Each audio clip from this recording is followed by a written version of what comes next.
علیکم، میں فوزیہ رباب ملت ٹائمز کے اس نیوز بلیٹن میں آپ کا خیر مقدم ہے۔ آئیے جانتے ہیں آج کی اہم ترین خبریں۔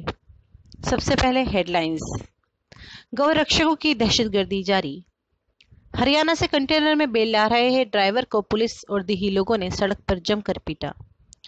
شدید زخمی حالت میں ضلع رامپور کے باشندے کو لیا حراست میں، ایک ساتھی فرار۔ علاقے میں ہو سکتا تھا پہلو خان جیسے واقعہ۔ میانمار کے خلاف اقوام متحدہ کی بیان بازی، سعودی عرب کے خلاف عملی کارروائی، سعودی فوجی اتحاد بلیک لسٹ میں شامل۔ میری لینڈ میں مسلمان ہونے کی وجہ سے ایک خاتون کو ہوائی جہاز سے کھینچ کر باہر نکال دیا گیا، افسران نے سرعام ننگا کرنے کی بھی کوشش کی۔ جہاد ریاست کا کام، محلے کی مسجد سے جہاد کا فتویٰ جاری نہیں ہو سکتا، دوسروں پر کفر کا فتویٰ لگا کر دشمن کا ایجنڈا کامیاب کیا جا رہا ہے، پاک وزیر داخلہ۔ آئیے اب جانتے ہیں خبروں کی تفصیلات۔ ہریانہ کے حصار سے کنٹینر میں بند کر لائے جا رہے 5 بیلوں کو دیہی لوگوں نے گاؤں گھگولی میں پکڑ کر ڈرائیور سے مویشیوں کو اپنے قبضے میں لیتے ہوئے پولیس کی موجودگی میں اس کی جم کر پٹائی کر دی۔ اتنا ہی نہیں بلکہ دیہی لوگوں کے ساتھ پولیس اہلکاروں نے بھی اپنا فرض طاق پر رکھتے ہوئے ڈرائیور کے ساتھ سرے راہ جم کر مار پیٹ کی، جس میں وہ شدید زخمی ہو گیا۔ دیہی لوگوں نے الزام لگایا ہے کہ بیل کو کاٹنے کے لیے لے جایا جا رہا تھا، جبکہ گاڑی میں سوار ایک شخص فرار ہونے میں کامیاب رہا۔ آج دوپہر گاؤں گلولی کے راستے میں رامپور اسٹیٹ لے جائے جا رہے ایک کنٹینر کو کسی کی اطلاع پر روک اس کی تلاشی لی تو اس میں 5 بیل دکھائی دیے۔ اس دوران فوری طور پر موقع کا فائدہ اٹھاتے ہوئے کنٹینر میں سوار ایک شخص فرار ہونے میں کامیاب رہا، جبکہ ٹرک چلا رہے ضلع رامپور کے تھانہ ٹانڈا کے گاؤں پیپلی کے باشندے نعیم کو گاؤں کے لوگوں نے پکڑ لیا اور اس کی جم کر پٹائی شروع کر دی۔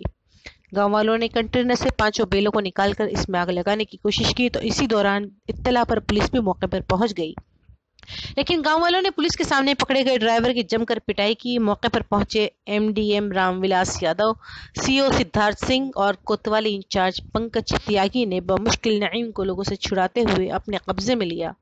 گاؤں والوں نے الزام لگایا ہے بیلوں کو کنٹینر میں چھپا کر کاٹنے کے لیے لے جایا جا رہا تھا۔ پولیس کی حراست میں نعیم نے بتایا کہ ہریانہ کے حصار بیلوں کو کھیتی کے لیے خرید کر لے جایا جا رہا تھا۔ پولیس نے بیلوں کو اپنے قبضے میں لے لیا۔ اس دوران معاملے کی ایک ویڈیو سوشل میڈیا پر وائرل ہو گئی، جس میں خود پولیس اہلکار بھی ڈرائیور کو پیٹتے دکھائی دے رہے ہیں۔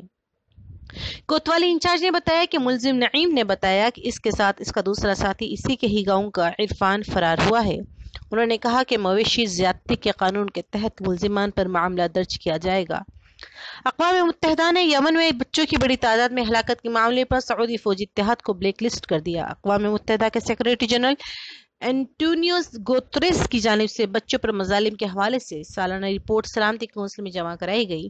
رپورٹ کے مطابق سال 2016 کے دوران سعودی فوجی اتحاد کی جانب سے 638 بچوں کو ہلاک اور زخمی کرنے کے معاملے پر عرب فوجی اتحاد کو بین الاقوامی ادارے کی بلیک لسٹ میں شامل کر لیا گیا ہے۔